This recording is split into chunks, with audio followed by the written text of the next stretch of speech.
Quatrième. Pardon, mais Carnage m'a mis très bien. Quatrième. Je m'y attendais tellement pas. Il l'a préparé celle-là. Ah, il en a fait une très technique dans nos oreilles, mais en tout cas Solari contre Gameward, technicien. On peut en faire parler. En fait, ouais. Carnage, c'est 3, 2, 1. À vous les techniciens.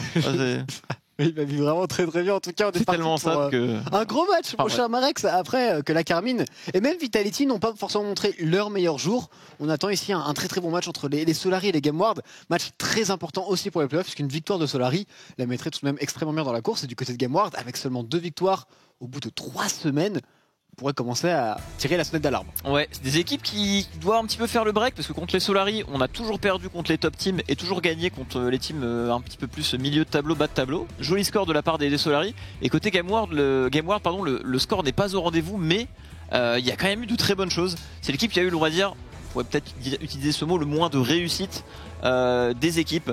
Et leur score en témoigne un petit peu parce qu'ils ont quand même fait de très grosses games. Ils étaient très proches d'accrocher la Carmine. C'est l'équipe qui a fait la game la plus convaincante contre Carmine. Ouais, voilà. Ce genre de choses. Donc pour eux, il faut se rassurer et réussir à mettre ces mésaventures de côté. Et ce match-là, ils doivent le gagner. En tout cas, c'est très important pour les deux équipes. C'est un match qui est supposé être très serré, d'après ce qu'on vient de citer, quoi. Je suis super curieux aussi en termes de méta du côté des Solari. On a vu pas mal de bonnes idées de leur côté. C'était eux par exemple qui sorti le Xin Zhao Lulu avec en plus du Braum sur le bâtiment. Ça avait très bien fonctionné. Donc je suis curieux de voir si avec ce patch, du côté de Just John et ses joueurs, on n'a pas trouvé des petites choses intéressantes. Ouais. Alors, les Solari, ils ont toujours su nous faire nous sortir des petites dingueries en draft. On se rappelle du Vladimir, du Vel'Koz, du Kassadin. Ça, c'est des choses qui ont été sorties par les Solari. Le combo Xin Lulu, ils n'ont pas hésité à mettre la main dessus. Donc clairement, sur des nouveaux patchs avec des nouveaux items à faire valoir, c'est clairement l'équipe qu'il faut regarder. Mais curieux de voir ce qu'on va ouvrir niveau draft. On a banni la Gwen en blue side. Là, il y a pas mal de choses open. Le Nocturne qui est banni. Très surpris qu'il ait été open, ne serait-ce qu'une fois aujourd'hui. Je pense que c'est un petit peu dur de classer open, mais je pense que c'est le meilleur pick de la méta. C'est tout simplement indélogeable en lane, trop fort en teamfight. Avec le Stridebreaker, ça l'est d'autant plus. Je m'en rends pas compte. Peut-être que tu as raison, mais il y a Xin Zhao. Une valeur sûre tellement forte, tu vois. Ouais, il y a Xin aussi. Il y a Xin que j'ai tendance à avoir vraiment très haut. Et les Gameward, malgré le ban de Thresh, qui viennent first pick à Phelios, donc qui mettent vraiment beaucoup d'importance sur ce champion. Ouais, clairement first pick ici, c'est assez impressionnant. C'est vrai qu'Elam le joue pas mal, il aime bien ce genre de petit champion. Il est capable de tout jouer, Elam, attention, que ce soit de la Kalista, du Jhin, qui avait super bien marché, il avait décroché un MVP assez solide, et ici le Aphelios, donc on apprécie. Et cette Diana, qui depuis cette semaine naît grandement en LFL, elle les pique à chaque fois, souvent en première rotation, en réponse aux priority pick qu'on prend en blue side. Et du coup, du côté des Gameward, la réaction, c'est de pas laisser le Renekton en plus. On a vu la draft d'Emicide qui avait très bien fonctionné avec Renekton 7 plus Diana. Ici, le Renekton, normalement, devrait bien rentrer dans la draft et surtout avoir un match-up assez positif contre le 7. Et on aura aussi sûrement le Volibear Jungle de Memento. Tout à fait, j'aime bien une rotation de champions très forts en mêlée tanky comme ça contre Diana. C'est vraiment ce qui va l'arrêter net contre tout ce qui est un peu assassin, AD, AP. Avoir des picks comme Renek et Volibear, c'est très bon. Je trouve que Renek Volibear, ça répond très bien à cette Diana, quoi. Ça fait barrage et ça gagne d'un point de vue rapport de force en teamfight. Ça provide une grosse frontline au Aphelios, donc bonne réponse jusqu'à maintenant des deux côtés. Et ce Lucian, qu'on n'a peut-être pas forcément l'habitude de voir chez les Solari, mais avec la Diana Jungle, ça se combine parfaitement. Un duo mid-jungle qui fonctionne extrêmement bien. Très curieux de voir comment Scarlet va mener sa phase de lane. Il doit être beaucoup plus agressif que sur ses champions en général dès sa phase de lane. Il va devoir vraiment passer devant le plus rapidement possible, donner de l'espace à Djoko pour qu'il puisse lui aussi passer devant. Et on va retirer là le blanc de tout coup. Le blanc en passage, champion qui revient de plus en plus, qui est de plus en plus joué en solo queue. Vraiment, il y a beaucoup de millénaires qui commencent vraiment à s'y remettre. Il y en a effectivement beaucoup depuis le petit buff des items AP. Je crois qu'elle avait reçu un petit buff il y a longtemps aussi, mais bon, c'était pas suffisant. Ici, elle est pique. Ça peut clairement tenir tête à Ushan, tout simplement un burst et il se retrouve vite zoné. Et c'est vrai que avec le petit buff du Luden, les bots du sorcier, si t'es solo AP avec le blanc, tu deviens vraiment un assassin fiable. Peut-être l'assassin le plus fiable en AP. C'est pour ça d'ailleurs qu'on l'a souvent vu en compétitif par rapport aux autres assassins. Tu viens de nous mentir là. Pourquoi? Assassin le plus fiable en AP, il y a Akali. Oui, mais Akali, j'avoue. Ce que je voulais dire là-dedans, c'est que Akali, tu dois quand même te jeter dans la mêlée. Il y a un petit peu de counterplay. Une LeBlanc pixel perfect, tu vois, c'est vraiment. Elle est là depuis un petit peu la nuit des temps, quoi. Mais c'est vrai qu'Akali, bon, c'est hors catégorie. Et d'ailleurs, la Oriana qui a été retirée, et je suis assez surpris. Alors, bon, Toku est très bon dessus. mais le match-up est tout de même possible pour Lucian, et surtout ça veut dire qu'on laisse open la Syndra Toucouille, Ouais. qui est vraiment très forte et qui a pour le coup un match-up qui est quasiment positif, on peut le dire, contre Lucian. En général, quand tu veux ban un match contrôle quand tu joues Lucian, c'est souvent peut-être des victoires. On sait que ça tient bien et que c'est un free scaling contre Lucian. Par contre, je vais finir ce que je disais. Du coup, il n'a pas forcément la réputation d'être un gros joueur de victor.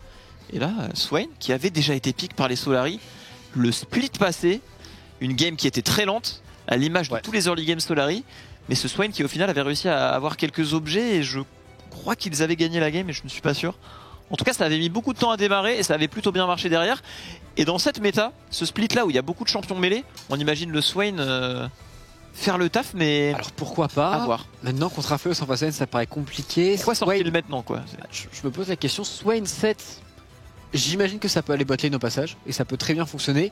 Évidemment, la réponse des Gamers, c'est cette fameuse Syndra qui a été récupérée par Toucouille, qui est normalement un très très bon champion contre la draft adverse, surtout qu'il y a quand même peu de range pour aller la déranger, et un Alistar qui sera sorti par Prime. On a vraiment une draft très particulière, sachant que quand même Nautilus et Leona sont tous les deux up et on préférera prendre le Alistar ici. Ouais. Pourquoi pas avec un Aphelios, c'est vrai que c'est pas ce qu'on attendait le plus. Après, je trouve que en face, on a quand même peu de range. On veut beaucoup hard engage. Je pense que le Alistar aura ses utilités ici. Et le Taric qui est l'opt-in. Ça veut go in côté Solari. C'est clairement ce qu'on veut faire. C'est vraiment le genre de draft qu'on les attend. Enfin, on les attend pas forcément à draft Solari. Et à ça, donc anciennement appelé Konjo, était un joueur qui jouait quasiment que Swain Taric avec Kaiser. Il y a de cela 2 ans, il spammait ça tout le temps en scrim, c'était genre une botlane qu'il fallait ban à chaque fois, donc vraiment il maîtrise le combo et le combo est extrêmement fort en face de teamfight de ultimates, quasiment impossible de les tuer, avoir beaucoup d'anti-heal en face, et c'est très compliqué avec une équipe qui manque un petit peu de dégâts tout de même du côté des Gamers. En tout cas sur la durée, on a beaucoup de bursts certes, mais il n'y a que le Aphelios, et dans l'idée, si les Solari arrivent à résister au premier burst, dans la durée, je pense vraiment qu'il gagne quasiment tous les teamfights. Je suis d'accord, et c'est là que je trouve que ce Alistar fait un petit peu sens. Je pense que le headbutt là va avoir vraiment beaucoup d'importance dans cette game, parce que la seule puissance vraiment côté Solari, c'est cette hard engage. Par contre, s'ils arrivent à l'exécuter, c'est très très bon. Et là, je pense que le clutch player et le clutch pick dans la compo des Game Awards, c'est vraiment la Syndra, parce que la Syndra peut outrange totalement les adversaires, en solo AP en plus, et peut vraiment permettre de disengage les champions ennemis. Et en plus, c'est joué par Toucouille qui est vraiment fort en ce moment. Donc heureusement qu'il y a cette Syndra. Mais je suis d'accord avec toi, la compo Solari, elle a du caractère, ça veut go in. C'est pas trop ce qu'ils avaient draft dernièrement, mais ça peut clairement le faire ici. Ouais, on change un petit peu, on rebat un petit peu les cartes de leur côté. Et cette Syndra encore plus a de l'impact s'il arrive à gagner sa phase de lane Toucouille. Si véritablement il arrive à passer devant, ce sera une très très bonne nouvelle pour les Game Ward. On va voir tout cela en game. C'est parti pour Game Ward contre Solari.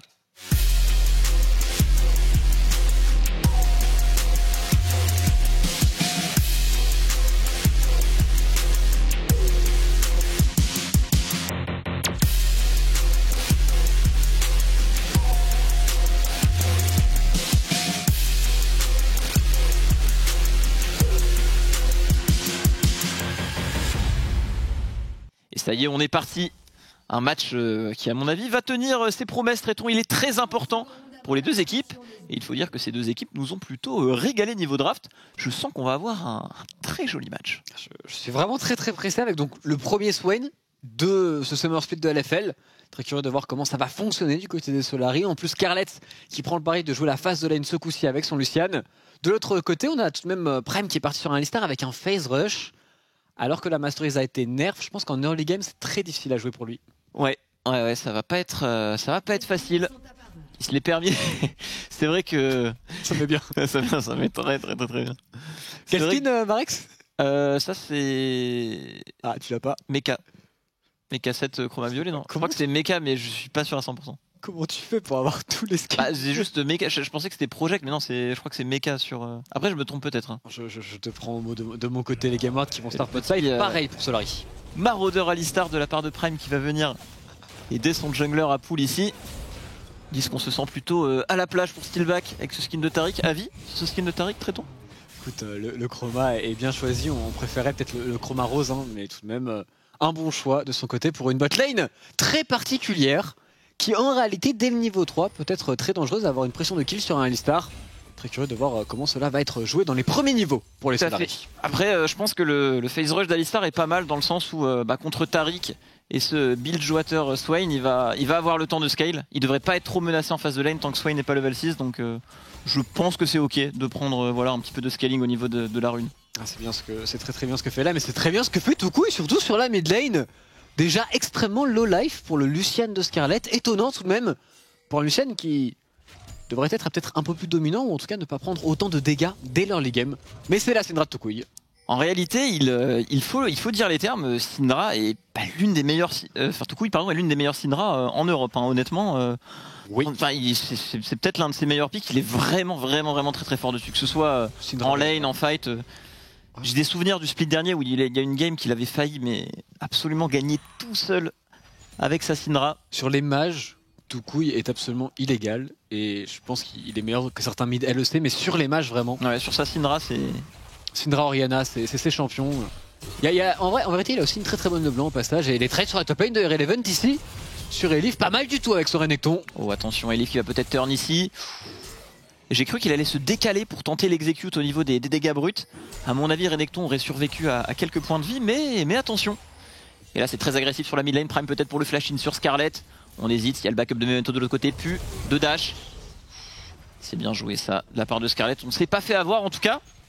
Les Game Ward, ce Alistar phase rush qui arrive à avoir la décale ici. Plutôt agréable, surtout quand on voit que Toucouille, déjà à l'ascendant dans le match-up, ça pourrait aller loin. Et on va directement se protéger de côté Scarlet. Regardez les items, c'est vraiment pas commun sur un Lucian, mais on respecte. On a perdu ses deux summoner spells. Ça part directement sur une potion et en premier item de la Magic Resist. Ça reste extrêmement défensif hein, pour le mid laner de Solari ici. Et les Game Ward qui ont bien compris leur win condition, qui jouent beaucoup autour de leur mid laner Toucouille ici, qui va téléporter sur sa mid lane. Attention, un potentiel fight sur le carapateur bot side tout de même. On va essayer de double scuttle pour Memento, mais il y a le décalage intelligent de Steelback. Effectivement, la décale de Prime, qui a du back derrière, favorise les Solari dans cette rivière, c'est logique. On a l'air de vouloir répondre éventuellement. Toucouille à la décale. On hésite, ça a été pull, ça a mis du temps à être pull pour les Solari. On parle quand même de Volibear en escarmouche early game. C'est nettement supérieur à une Diana. Et il semblerait que ce crabe aille dans la poche des Game Ward. Surtout qu'il y a un petit fight entre les deux ADC sur le bot side. Memento qui va Q-spell ici, qui va récupérer Scarapateur. Scarlet à la défense. On a aussi Steelback qui pourrait connecter un E. Très bon stun de Toucouille. On va s'en sortir sans problème avec Prime maintenant, qui arrive un petit peu après le combat. Le Aphelios est loin, on arrive à stacker le stun du côté de Prime. Est-ce que Aphelios va réussir à rentrer dans ce fight? Toucouille qui regarde le fight, qui envoie quelques orbes. Elam qui va toucher au loin, mais Memento prend beaucoup de dégâts. Il prend le shield, il prend la speed. Du côté de ce crabe, on est assez faiblard avec ce Swain. Les Game Wars semblent vouloir turn ce fight. À mon avis, ils peuvent re-engage et gagner. Le stun qui va pas toucher. Prime qui arrive à Link. Deux stuns ici sur la Diana et qui la délivre à sa team. C'est un first blood pour le Aphelios, Tréton. Très bien joué, très bien géré du côté des Game Wars qui ont bien temporisé leur CD ici, qui s'en sortent gagnants. Scarlet sans flash avec son Lucian qui ne pouvait pas véritablement rentrer dans l'escarmouche. Tu l'avais dit, le volley en early game bien plus intéressant qu'une Diana, et c'est les Game Wars qui s'en sortent particulièrement bien au passage. Belle résilience du côté de Elam qui a laissé tomber un petit peu son farming sur le bot side pour venir à l'aide de son équipe et qui a très bien joué le coup ici. Là on a un fight qui dure longtemps, mais la constance au niveau des dégâts est quand même assez faible avec Diana qui n'a qu'un burst et ce Lucian qui est censé les apporter mais qui n'a que des items défensifs, alors que de l'autre côté Toucouille avec son niveau 5, avec le Aphelios à ses côtés, ça s'est bien combiné. Prime solide, patient, affûté sur ce move avec son Alistar phase rush qui passera même dès la première escarmouche, donc une belle victoire. En vrai, il fait véritablement la défense hein, dans ce match. Son premier gang sur la midlane était déjà très important, alors qu'on voit ici le Aphelios en 1 contre 2 qui peut se permettre de récupérer le push, et surtout du côté des Solari, on s'est peut-être un petit peu trop trompé à aller fight aussitôt alors qu'on veut plutôt attendre le niveau 6 du côté du Swain et du Taric. Les bons trades encore une fois de Irrelevant qui pourrait ouvrir un dive sur Elif. On a volé sur le topside en plus de cela. On a l'air en forme partout sur la carte pour les Game Ward. Scarlet, plus de mana ici. On a sans doute demandé un freeze du côté de Toucouille, et là on pourrait encore une fois accentuer ce lead au mid. En plus on a énormément de mana avec les items là du côté de Toucouille, donc on pourra mettre de la pression en lane. Et non, on va décider de push, sûrement pour effectuer un play proactif ailleurs sur la map, comme on a pu le voir dans cette rivière. On a la Diana de Joko bien évidemment à la défense ici. Prime toujours au roaming, qui met un gros rythme pour le moment dans ce match. Le dragon qui a respawn, qui sera l'objectif normalement pour les Game Ward. Et tant qu'il n'y a pas de niveau 6 sur cette botlane Solari, ils ne peuvent pas fight actuellement. Il va falloir temporiser quelques minutes pour eux. En fait, moi, ce que je trouve un petit peu délicat dans la botlane Solari, c'est que c'est une compo qui doit teamfight, qui doit all-in. Et quand on regarde bien, il n'y a pas tant d'éléments d'engage que ça. Le seul truc tranchant, c'est vraiment le all-in de la Diana. Mais comme on l'a dit, il y a le cône de Syndra, le headbutt de Alistar. Il y a tout de même de quoi disengage et un peu neutraliser ça. Donc je pense que si les Game Ward font vraiment attention niveau vision, jouent bien la position avec la range de Syndra, etc. et ne se font pas flank bêtement par le set, ça pourrait être à l'avantage. Je pense que la game va se décider à ce niveau-là par rapport au teamfight. Bon travail de vision des supports qui vont devoir trouver des wards derrière, etc. Ça va être aussi beaucoup un côté un petit peu brain avec le E de la Syndra. Tant que la Syndra a ce CD là, on peut pas avancer. Va falloir vraiment très bien jouer sur ce coup là du côté des Solari. Joko seulement niveau 5 ici, qui ne veut surtout pas prendre un fight. Et le dragon qui est déjà pull. Pareil là, on vient de dash in pour Scarlet. Le stun qui connecte du côté de Toucouille, on met pas mal de dégâts sur ce Lucian. Forcé de reculer ici, Memento ne va pas flash in. Belle pression appliquée de la part de Toucouille. Mercure first item pour le Lucian et je pense qu'il a bien fait. Sinon ça aurait été encore plus dur d'encaisser, mais tu draftes un Lucian pour ça. Oui. Quand tu draftes un Lucian, perdre leur game c'est délicat. Ou attention, gros affrontement au niveau de la top lane. Et Elif qui possède le Haymaker, mais Irreleven pourrait flash out derrière et on va respecter du côté d'Elif. Et flash en premier. Toucouille qui envoie de très bons trades. En fait, la draft Solari est vraiment très difficile de par le fait qu'ils ont pick Lucian pour avoir la préo early mid. Ils ont mis 2 bans sur Toucouille. Et malgré cela, Tsunami a l'avantage pour le moment. Et du coup, ça permet à Memento ici de partir à l'invade, de récupérer le blue buff sous le nez de Joko. Bah surtout que quand tu blinds la Diana comme ça et que ça répond en Volibear en face, tu dois, je pense, savoir que tu ne pourras pas gagner le 2v2. Aller gagner le 2v2 quand il y a le facteur Volibear en face. Et qu'en plus tu sais que tu es un excellent liner contre Toucouille, c'est présomptueux de penser que tu vas pas seulement pouvoir le tenir, mais pouvoir le gagner, quoi. Et du coup ça enchaîne très bien côté Game Ward. On a rotate pour Elam, pour Prime, on va récupérer le premier héros de la faille de la game ici. Et le dragon a été récupéré juste avant en plus, donc vraiment beaucoup de ressources. Et on utilise bien ce Aphelios avec les bonnes armes qui permet d'effectuer les objectifs neutres très rapidement en early. Et ça roule très très bien pour les Game Ward. Drake et Herald à 9 minutes de jeu. Petit first blood de récupérer, on est en place, mais en face, il y a quand même un très bon scaling et ce combo Swain Taric évidemment. S'ils arrivent à le faire passer ne serait-ce que dans un teamfight, s'il y a un ultimate du Taric sur le bon timing, ça peut encore largement le faire pour les Solari. A voir comment on va utiliser le héros de la fight du côté des Game Ward. Peut-être sur le top side ici, mais il y a un Taric qui se cache, c'est difficile de dive un set. Très difficile, Prime attention, niveau 5, pas d'aftershock. On s'en sortira. Si Elif avait un flash, c'était peut-être la fin pour Prime. Il avait le sien aussi. Et le Renekton qui est là en premier au bot et qui va encore une fois prendre de l'avance. Ce Renekton, on n'en a pas trop parlé, mais contre une compo qui a 4 champions mêlés et un Lucian, si le Renekton est devant en fight, il va vraiment être très très dérangeant avec son Gore Drinker et ses dégâts de zone.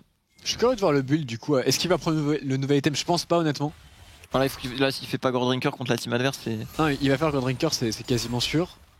Derrière, il devrait partir sur un Starak, mais je parlais de l'item split. Ah oui, le Hullbreaker, le Brise-Coq, si je ne dis pas de bêtises. Briseur de coq. Briseur de coq, certainement. Je pense pas qu'il va partir dans une optique de split push, je pense qu'on a plutôt envie de se regrouper tout de même côté Game Ward. C'est un peu l'élément clé en teamfight, en plus le Renek qui... Oui. C'est le pick fort contre la compo adverse, donc je te rejoins. Et c'est vrai que du coup, avec Joko qui maintenant est passé un petit peu derrière, ça va être difficile pour lui de jouer la game. Avec sa Diana sur la mid lane, Scarlet qui va devoir résister à un 1v2 ici. Prime qui met encore et toujours beaucoup de pression avec son Alistar. Toujours là au bon endroit. La botlane Game Ward qui ne déçoit pas pour l'instant.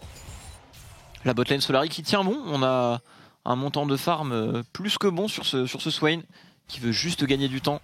C'est vraiment le plan de jeu spécial Solari cette game.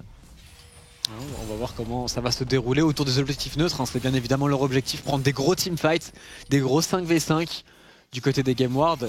Pourquoi pas accélérer sur la mid lane, prendre plutôt des escarmouches pour eux. Ne surtout pas rentrer dans l'ultimate de Taric bêtement. Ils ont les solo laners qui sont devant, que ce soit la Syndra ou que ce soit le Renekton. Ils peuvent jouer sur la carte, ils peuvent jouer sur le surnombre. Ce doit être leur objectif ici. Pourquoi pas à commencer par la tourelle bot side. Ici il y a un héros de la faille. Sur Volley ça peut aller très très vite. Ça swap dans tous les sens pour les Game Ward, mais... D'un point de vue plate, on a bien tenu jusque là pour les Solari. Par contre, il y a clairement une percée en train de se créer sur cette bot lane. Héros de la faille qui pourrait être posé ici par Memento pour faire tomber cette tourelle à une plaque. Et le Aphelios en mid lane. Je veux dire, les Game Ward, ils essayent vraiment de maîtriser le League of Legends le plus avancé possible. Je dis pas forcément qu'ils le font bien ou pas bien, il faudrait vraiment analyser en profondeur la game. mais par rapport à leur déplacement sur la map en early game, on voit ils ont vraiment pour objectif d'être pixel en early game, quoi. De vraiment la jouer très très solide. Et là ce qu'ils font c'est très bien, vraiment Ouais. les rotations sur la carte, ils savent très bien qu'avec des champions comme Alistar, Volley, ils peuvent largement dive en 3v3. Ils forcent 3 joueurs Solari à reculer, à ne rien faire pendant ce temps-là, et eux récupèrent des ressources, ils récupèrent cette tourelle bot side, très bien joué de leur part, et c'est un gros break ici qui vient d'être pris, 3 cagoles d'avance. Ouais, la pression qui a parfaitement été... elle est passée du Drake au héros de la faille pour le récupérer. Ce héros de la faille, ensuite on arrive à créer le surnombre avec une bonne rotation et à l'utiliser bot. Ça permet aussi d'ouvrir la map et de s'installer sur le bot side à l'approche de ce deuxième dragon qu'il pourrait décider de stack dans la game. Donc honnêtement, tout s'emboîte très bien. J'aime beaucoup la manière de jouer l'early game des Game Wars, parce qu'avec seulement un kill dans la game, ils ont 3000 gold d'avance et la main quasiment on CD sur les dragons.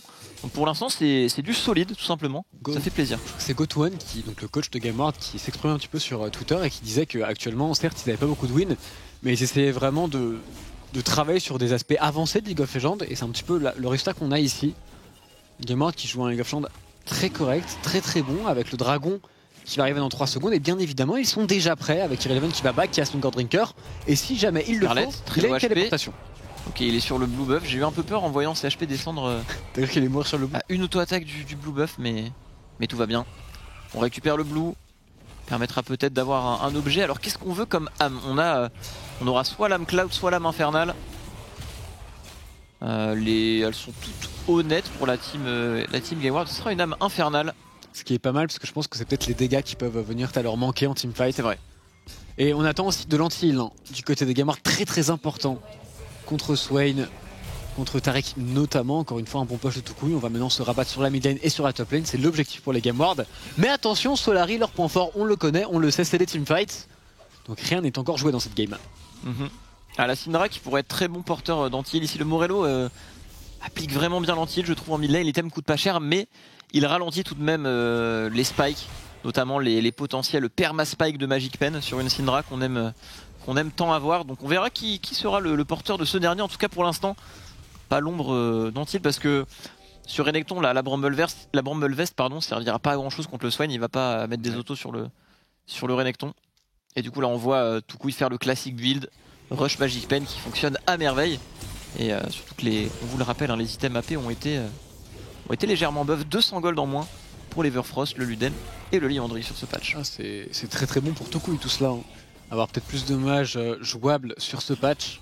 Et c'est bien parce que ça va faire que la méta peut être très versatile sur la mid lane. Je pense qu'on va avoir beaucoup de champions sur ce patch, en particulier les GameWard qui se redéploient sur le top side, et du coup les Solari vont tenter de répondre avec pourquoi pas un dive sur la bot lane. Clairement, on répond avec un dive sur la bot lane, mais c'est bien respecté par Irrelevant, et de l'autre côté les GameWard ont l'air de récupérer cette T1 top à vitesse grand V et sont encore une fois en surnombre du bon côté de la carte pour ce héros de la faille.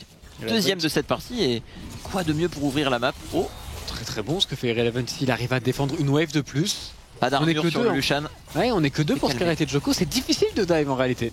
Il pourrait même gagner en 1v2 là, le Renekton, je pense, mais on va respecter. On doit respecter le Taric qui a back dans le brouillard de guerre, je pense. Et en vérité, c'est peut-être le premier play qui est pas si ouf pour les GameWard, parce que trade des objectifs quand tu es autant devant sur le papier, c'est pas forcément ce que tu veux faire, mais tout de même, eux récupèrent un héros de la faille en plus. Gale Force récupéré par le Lushan. Sort enfin la tête de l'eau dans cette partie. Lushan, bon, qui est quand même ok dans sa game, il a pu farmer, mais il n'a pas permis au Solari d'avoir cette priorité mid. Après, ça permet quand même au Solari de tenir, dans le sens où si ça avait été un autre champion et qui s'était fait totalement abuser par la Syndra, peut-être que la formation Solari se serait plus vite écroulée, alors que là au final, un seul kill pour les GameWard, mais bon, ils savent capitaliser ailleurs.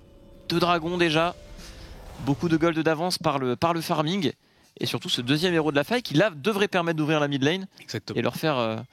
Et leur faire beaucoup de bien sur la carte, déjà que les tourelles extérieures au niveau de la bot lane et la top lane sont déjà tombées.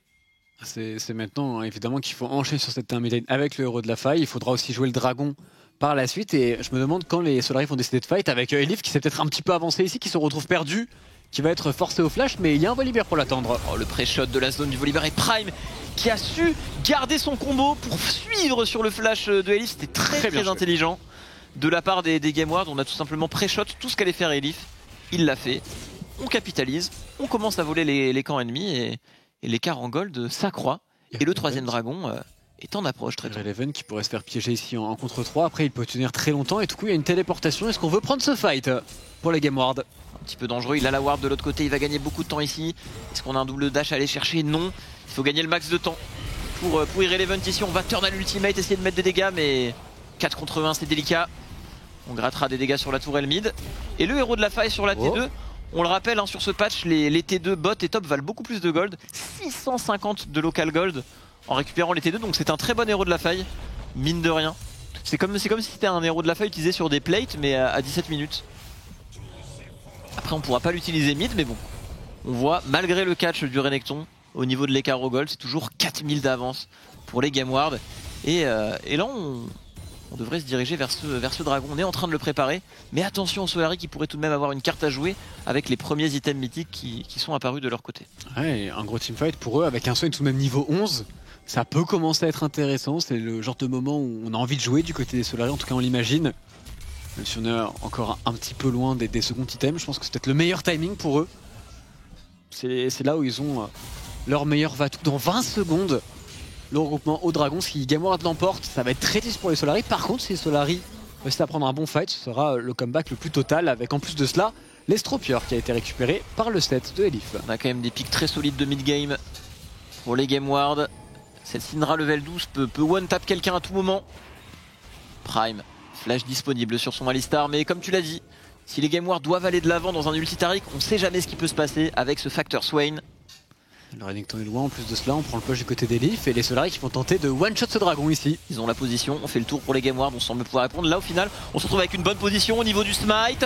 On n'a pas smite, c'est récupéré gratuitement par la Diana qui va survivre, donc qui va tomber sous les coups de Toucouille. Et derrière on fight, très bon flank de la part d'Irrelevant, on enchaîne directement l'ulti des lames qui ne va pas toucher, mais Toucouille qui vient pulvériser à ça. Et derrière Elif se retrouve tout seul au milieu de 4 personnes. C'est un 3 pour 1 traiton. Très joli fight et le triplé va sur Toucouille. Aïe aïe aïe. Il a été pixel perfect dans ce fight. Les Game Ward qui très intelligemment ont temporisé l'ultimate de Taric. Ils ont regoiné après, c'était parfaitement joué de leur part.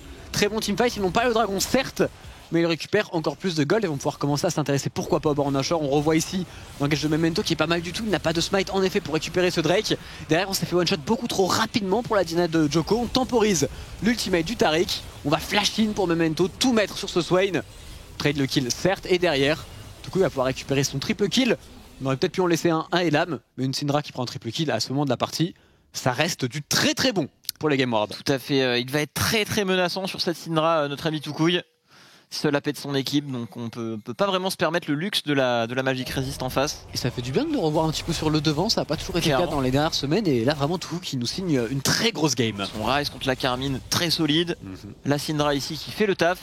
Et heureusement pour les Solari qu'on a su récupérer ce dragon, ça limite clairement la casse. Parce qu'on arrive quand même à ralentir le stacking de Drake en face et s'offrir un petit peu plus de temps pour scale. Mais là, il semble qu'on veuille accélérer pour les Game Ward avec cette T1 mid qui va fondre les dégâts du Aphelios. Et là la map est assez ouverte, un peu plus de marge de manœuvre peut-être ici pour les Game Ward avec ce Baron Nashor qui vient d'apparaître sur la fight, Traiton. Ouais, on va voir si on veut le faire si rapidement. Ils n'ont pas non plus le meilleur Baron Nashor. Donc Aphelios c'est les bonnes armes. Ça dépend des armes du Aphelios. Exactement, mais même avec les bonnes armes, il prend quand même un peu de temps, donc on pourrait caler sur cet objectif du côté des Game Ward. Attention, Scarlet qui joue très agressif ici sur la mid lane. Les tiges invisibles, le flanc d'Irrelevant, regardez sur le côté, il n'y a plus trop de flash pour les Solari. Il rentre dans le fight, il vient sécher directement ce Lucian. On réengage derrière Elif qui se retrouve une fois de plus seul au milieu des Game Ward. C'est un 2 pour 0 net et précis, Traiton. Et peut-être un Baron Nashor, l'ultimate qui va être raté de la part de Elam. Et là, qu'est-ce qu'on possède pour défendre ce Baron Nashor? Pas grand chose, je crois bien. Toucouille avec son flash et son ultimate.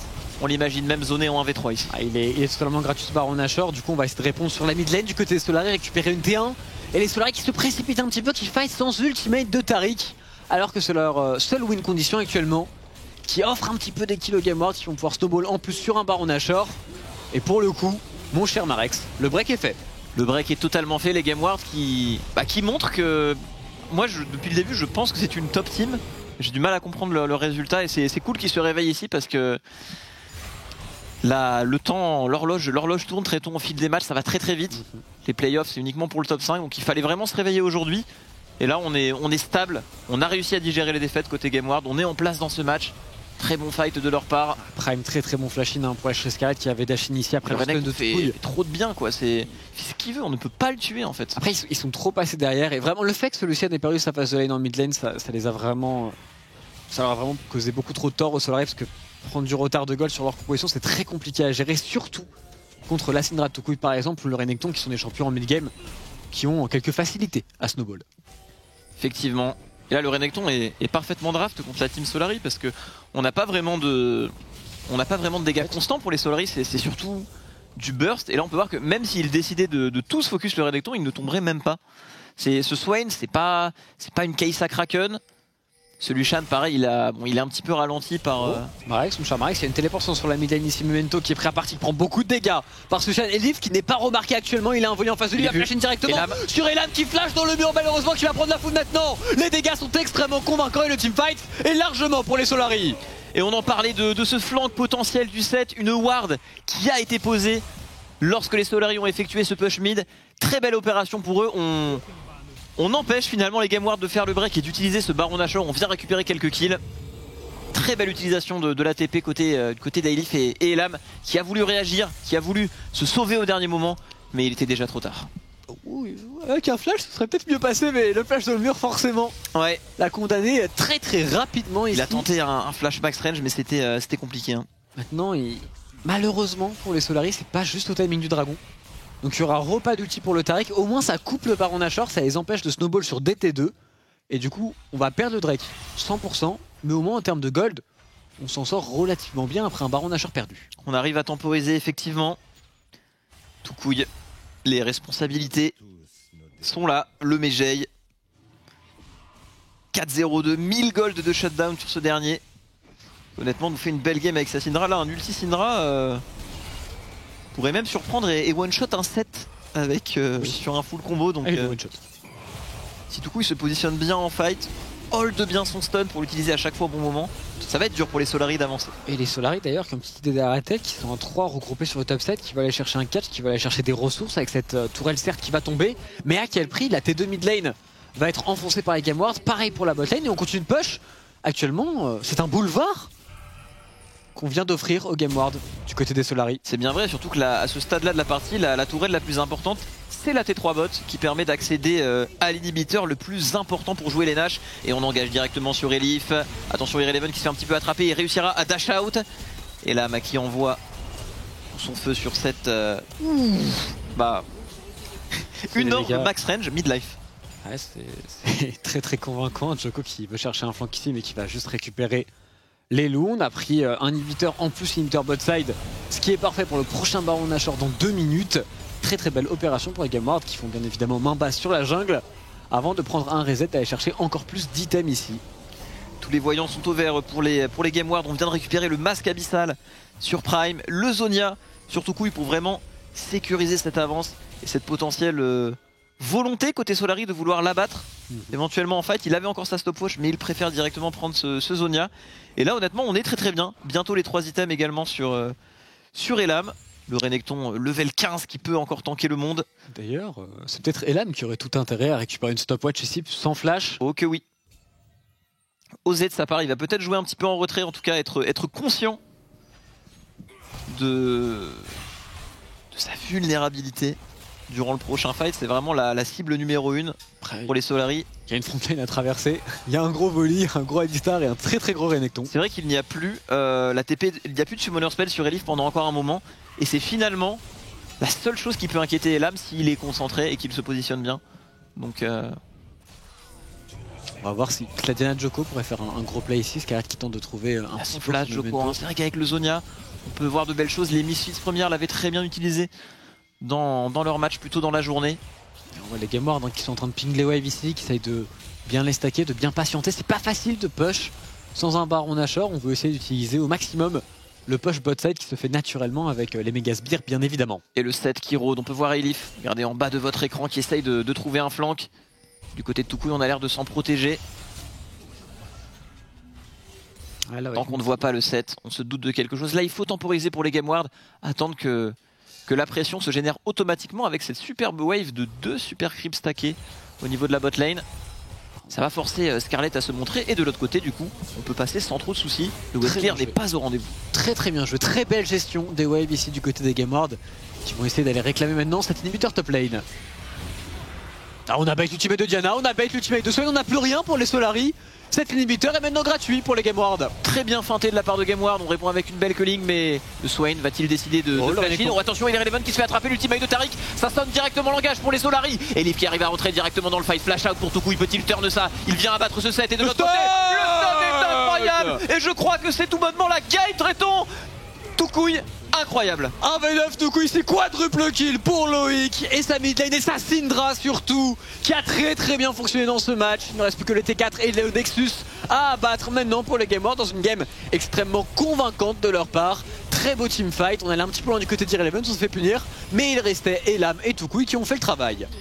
Voilà, j'ai beaucoup aimé cette game parce qu'on voit vraiment le visage que les Game Ward sont capables de montrer entre la draft et le gameplay. C'était tout simplement clean.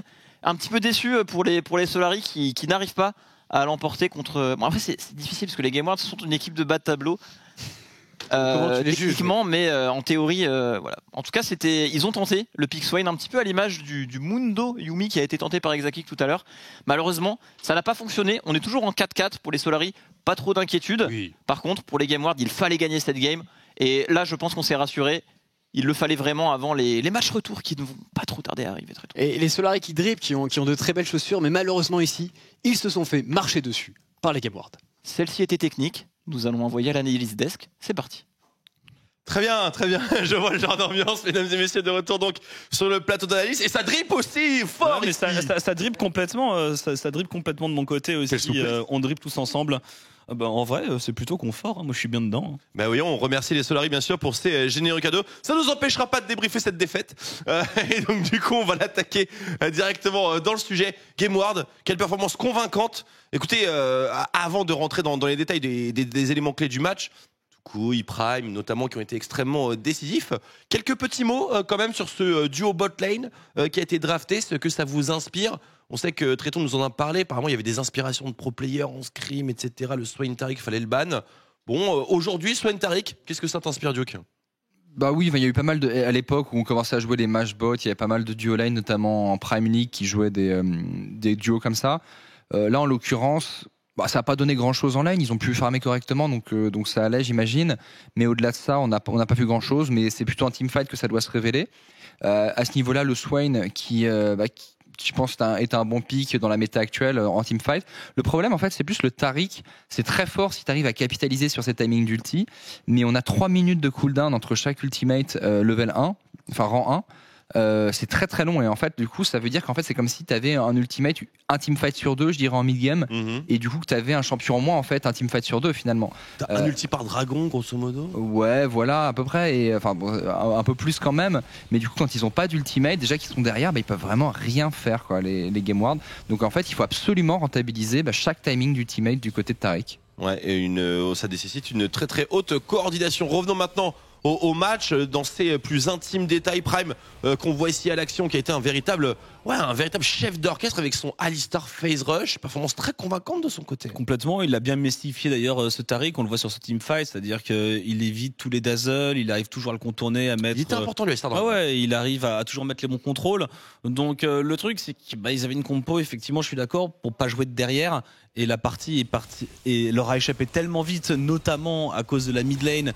Et avoir un Lucian qui peut pas bouger, qui prend 30 CS, alors qui les a rattrapés et qui se fait prendre sa tour très rapidement, forcément tu perds beaucoup l'utilité du pic. Et ça faisait longtemps qu'on n'avait pas vu une Syndra et ça faisait plaisir de la retrouver.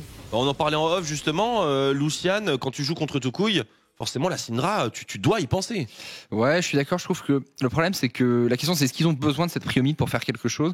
Je pense que ça aurait été pas mal pour eux d'avoir une priomide pour essayer peut-être de faire quelque chose du match-up Swain Taric, essayer peut-être de contrôler un peu le Renekton pour essayer de jouer un Herald, et du coup Asti t'as plutôt envie de jouer justement peut-être contre une Orianna qui va vraiment pas pouvoir contester le Lucian a priori en face de lane. Tu joues contre Tukui qui est, on l'a répété, sinon la meilleure Syndra en Europe, enfin en tout cas hors LEC.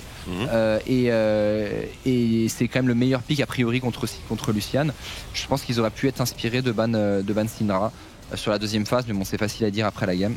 Naturellement, et je pense qu'ils s'en mordent suffisamment les doigts. Et puis, il y a aussi d'autres pics prioritaires évidemment à retirer dans la draft. Et les Solari ont voulu prendre ce risque. C'était pas le bon aujourd'hui. La Syndra de Tukui était plutôt en forme. On a ici le récap. Une game sans ambiguïté. On n'a pas été jusque-là saoul. Et puis bon, victoire à peu près sous tous les aspects. Dirons-nous ici. Bon, les junglers qui ont tous les deux été timides, peut-être le détail qui, voilà, on peut assimiler une certaine ressemblance. Beaucoup de dégâts quand même sur ce Swain au fil de la partie, mais bon, je sais pas si c'est vrai. En teamfight, c'est fort, hein, Swain, surtout je pense dans la méta actuelle. Alors peut-être pas la meilleure champion. Le problème, c'est que c'est difficilement laneable en fait. Swain, c'est pas un bon champion de lane. Donc ça dépend dans quel match-up on le joue. Donc ça a plutôt joué bot lane historiquement finalement depuis son rework, ça commence à faire longtemps. Mais dans la méthode actuelle, ça devrait marcher. On est sur des champions sur beaucoup d'all-in des deux côtés, généralement dans les compositions actuelles, et beaucoup de champions mid-range, donc pourquoi pas. Hein. C'est vrai que c'est cohérent. Plus il y a de mêlée, plus Swain est censé effectivement tirer son épingle du jeu. Toi qui es un grand joueur de Swain justement. Ah oui. Alors ça, j'ai joué il y a longtemps, il y a un bout de temps. De temps en temps, j'aime bien ruiner sur le bot side avec. Le truc, c'est que moi, qui joue que des supports en engage, tu me mets un Swain, je prends une Léona, je rigole un grand coup sur le bot side, quoi. Ah, et si même toi tu rigoles, on imagine que voilà, pour les personnes beaucoup de gens rigolent. Que ça en fait du monde qui rigole. Ça en fait beaucoup. Et puis on est plus on rit, hein. Et là on rit à beaucoup. MVP tout couille, je pense qu'on l'a compris. Alors attention, Prime a fait une excellente performance. Mention spéciale. Ouais, mention d'honneur pour Prime qui a fait une très très bonne game. Ça lui fait une belle jambe. Ça fait pas de points effectivement, mais Prime voilà qui a quand même pas mal saucé le match et on va accueillir, voilà, coïncidence, on ne sait pas, mais on va accueillir Tukui sur le plateau. Tuk. Ça va VG, ça fait longtemps, j'ai l'impression. Tu te portes bien? Mais écoutez, ça va, c'est vrai que ça fait pas mal de temps parce que on n'a plus beaucoup gagné récemment, donc je suis pas trop passé. Donc pas très heureux de vous revoir et puis de revoir un peu tout le monde. Bah écoute, nous on est ravis de voir ton sourire radieux. Alors mon cher Tukui, aujourd'hui tu as pu jouer Syndra avec un skin SK Telecom T1 Faker. Ouais, alors déjà beaucoup le. Enfin mais là, j'apprécie beaucoup. On va être parfait. C'est décidé pour toi. Hein. Ouais, je t'aimais bien. Merci Tukui, j'apprécie beaucoup le clin d'œil. Parle-nous de ce match. On va parler de beaucoup de choses avec toi et notamment de la fin des matchs allés. Est-ce que vous prévoyez pour le futur? Mais d'abord parlons de cette rencontre et du match contre Solari. Déjà avant de rentrer dans cette affiche-là, c'était quoi l'état d'esprit des troupes? Vous partiez gagnant, moitié-moitié, peut-être un petit peu en manque de confiance. Comment c'était pour vous? Je pense qu'on partait un peu en manque de confiance. On n'est pas sur une super bonne série récemment. Mais donc on était quand même confiant, mais à la fois on se cherchait un peu, on était un peu hésitant. Mais on pensait quand même qu'on allait gagner. On était quand même assez serein. Bien sûr, et vous avez l'air de pas mal profiter du nouveau patch. On va en parler aussi, mais d'abord. Tu as eu l'occasion de jouer Syndra ici dans un match-up Lucian. On a vu que c'était important pour Solari d'avoir un match-up prioritaire sur la mid lane. Le fait qu'il y ait ta Syndra d'Open, est-ce que ça t'a surpris? En vrai, dès que j'ai vu le pick Lucian en 3ème, je me suis dit que directement il y a un ban Syndra qui allait partir. Et j'étais déjà en train de penser à des options B et C. Mais au final, ils ont ban LeBlanc, Orianna. Du coup, j'étais en mode bon bah. Les Syndra qui en plus historiquement il y a un super match-up contre Lucian, même les gens LEC et tout. Donc un peu étonné, mais on fait avec et on prend la victoire. Ah, ça a clairement fait la différence. Hein. Tu as clairement pas volé ton MVP, même si Prime t'a donné voilà grande concurrence à travers le match. Eh bien, parlons un peu plus de toi, de vous, de cette édition Game World Summer avec Memento, notamment cet équilibre, toutes ces prétentions, toutes ces envies que vous avez pour ce Summer.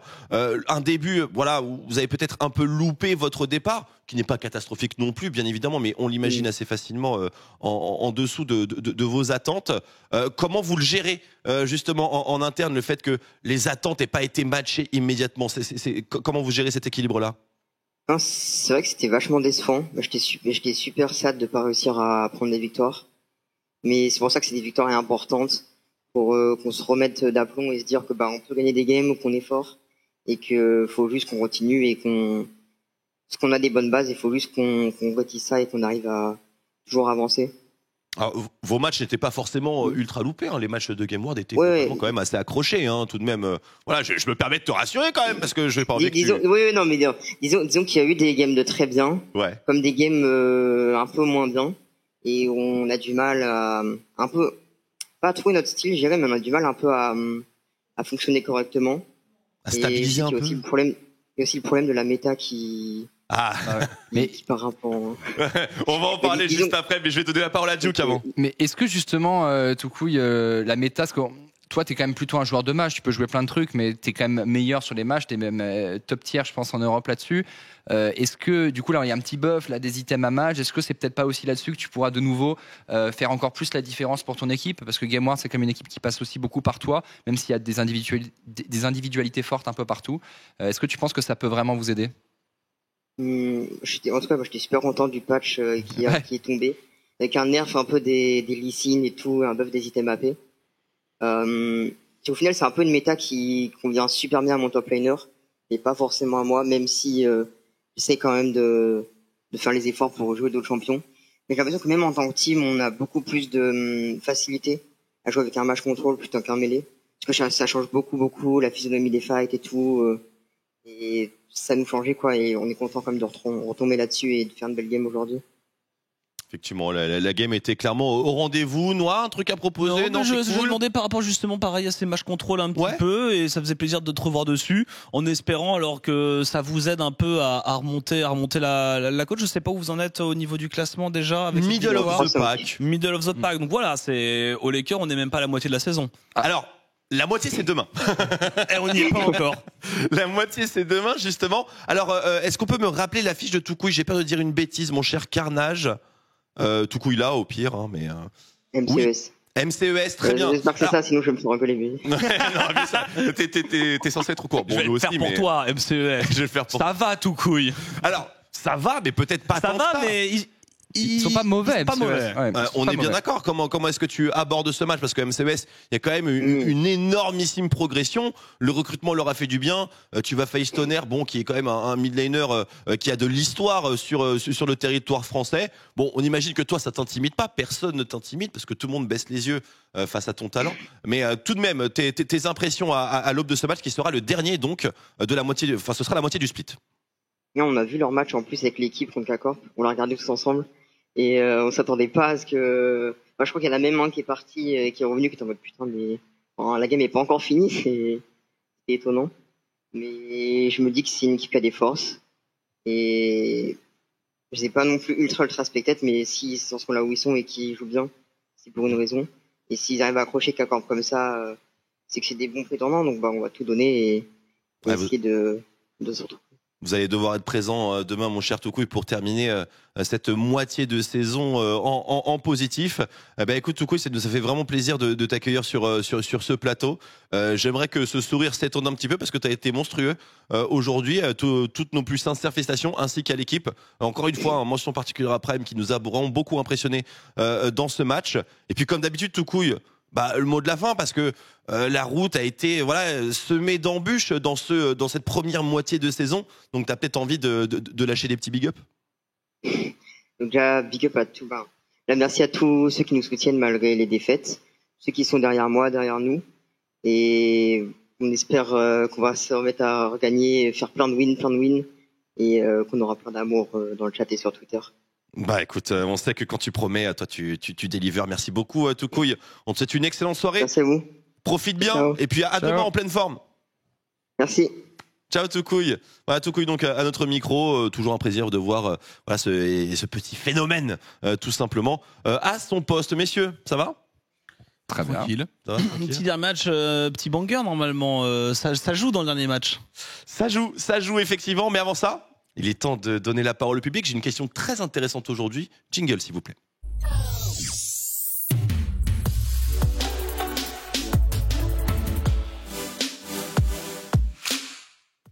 Petite chronique qui met bien, mesdames et messieurs, bienvenue. Alors, la question d'aujourd'hui va porter sur l'actualité. Finalement, vous n'êtes pas sans l'avoir Incroyable. vu. Incroyable l'actualité. Question d'actualité. Et régional. Vous l'avez vu, BDS a fait l'acquisition du slot LEC de Schalke 04. 5 millions. 26. Tout était dit dans Pixel Perfect, l'émission de Bubu hier soir. Incroyable. C'est tout à Je l'ai fait. vu en direct, je l'ai tweeté. Il y a Xavier Oswald qui est venu me MP direct. Comme quoi, quand t'es au centre de l'actu en regardant l'émission de Bubu. Je n'ai rien à ajouter. Donc, BDS ayant fait cette juteuse acquisition, petit pécule, hein, bien sûr, ça a pris 10 minutes. La question que Camille, @camo nous pose, c'est étant donné que BDS possède maintenant un slot en LEC, qui récupère celui en LFL, BDS Academy, et on aurait alors 3 académies en LFL, comment est-ce que ça se passe? Et j'en profite pour rajouter à cette question d'autres questionnements qui ont été faits sur le post Twitter, avec le fait que normalement il y a une règle avec les ligues nationales qui n'ont pas le droit d'avoir plus de 2 équipes qui sont à la fois présentes en Ligue nationale et en Ligue majeure. Donc, nous en LFL, nous avons Misfits, nous avons Vitality, présents en LFL et présents également en LEC. Eh bien, la réponse, et BDS a communiqué dessus, c'est que BDS garderait son slot tout simplement en LFL et que la France aurait simplement 3 équipes qui auraient à la fois team en LEC et également team en LFL, et voilà exactement comment ça se passe. Alors, la règle est assez floue, et c'est vrai que en termes de RL, ça a été assez compliqué de rééquilibrer les choses, parce que normalement c'était que à 2, on sait pas trop. La règle, elle change en fonction de l'envie, de la possibilité. Je suis d'accord. La règle. Voilà, la règle, on sait pas trop ce qui lui arrive, on sait pas trop dans quelle direction elle part. Quoi qu'il en soit, Riot Games ou le championnat européen, enfin je sais pas qui est responsable véritablement de tout ça, mais tout le monde s'adapte, et la décision qui a été prise, on pensait tous, nous les premiers, que BDS allait devoir céder son slot en LFL. Eh bien la réalité c'est que ce n'est pas le cas, et que nous aurons bien un BDS en LFL et un BDS en LEC. Ouais, mais la question du coup qui va se poser derrière, c'est imaginons que le LEC vienne à augmenter le nombre d'équipes, parce que bon, ça fait des années qu'on en parle, peut-être qu'un jour ça arrivera. Ouais. Imaginons par exemple qu'on passe à 12 équipes dans, je sais pas, 2 ans, voire 3 ans. Possible. Imaginons par exemple qu'un des candidats soit l'équipe montante à niveau national K-Corp, et qu'il soit pris, ça ferait quoi? 4 équipes françaises. Je suis sûr que pour K-Corp, vu ce que ça amènerait au LEC en termes de Est-ce qu'on peut pas visibilité. rename le LEC en LFL 2? Mais parce que voilà, c'est un peu une évidence en fait, K-Corp d'une certaine manière du point de vue de l'extérieur. Mais en même temps, du coup, ça ferait la LFL en plus qui est déjà un peu en train de faire converger les ressources des ligues nationales où tous les bons joueurs commencent à aller en LFL, où il y a le plus de moyens. Si en plus tu mets 4 équipes académies de LEC, ce qui du coup sont des équipes avec beaucoup d'argent, ça peut poser des problèmes. Ça peut poser des problèmes sur l'équilibre de l'écosystème complètement, notamment au niveau des salaires. On m'a posé pas mal de questions ici au niveau des salaires qui sont forcément différents en LFL ou alors en ligue nordique ou quelque chose comme ça. Donc effectivement, il y aura des choses à revoir dans le futur très très proche. Mais pour le moment, pour répondre à ta question, ou ma chère Camille, je ne sais pas. Eh bien, simplement, BDS va conserver son slot et nous aurons 3 équipes qui évolueront dans les 2 ligues en simultané. Voilà, et donc très très bien d'avoir soulevé le débat, parce que c'est vraiment l'écosystème européen League of Legends, eh bien, doit évoluer, va évoluer. Mais ne vous inquiétez pas, si jamais la question se pose pour la Carmine, je n'ai aucun doute que les règles qui sont pas si officielles seront très largement aménagées d'une façon ou d'une autre, et dans le pire des cas, Misfit première ou BDS ce sera bon, on vous laisse. gentiment poussé sur le côté pour laisser de la place. Enfin, je m'en fais pas trop. On verra, mais dans tout le cas, ça ira toujours dans un sens cohérent, et les règles effectivement seront adaptées, je pense, en conséquence. Voilà pour la question, merci beaucoup. N'hésitez pas bien sûr à poser les vôtres sous les mêmes posts, @lolisport_fr, le compte officiel. Voilà, on relaie tout ça et vous passez bien sûr à la télévision. Mesdames et messieurs, il est maintenant temps de nous préparer pour le dernier match de la soirée, un match qui fait peur, et qui fait peur pour les 2 équipes. L'une occupe l'avant-dernière marche du classement pour le moment et aimerait bien que ça reste comme ça. Je veux bien sûr parler des Gamers Origins, et l'autre cherche toujours un petit peu son identité dans ce Summer Split. Je parle évidemment de BDS. BDS contre Gamers Origins, c'est dans quelques instants sur OTP. À tout de suite.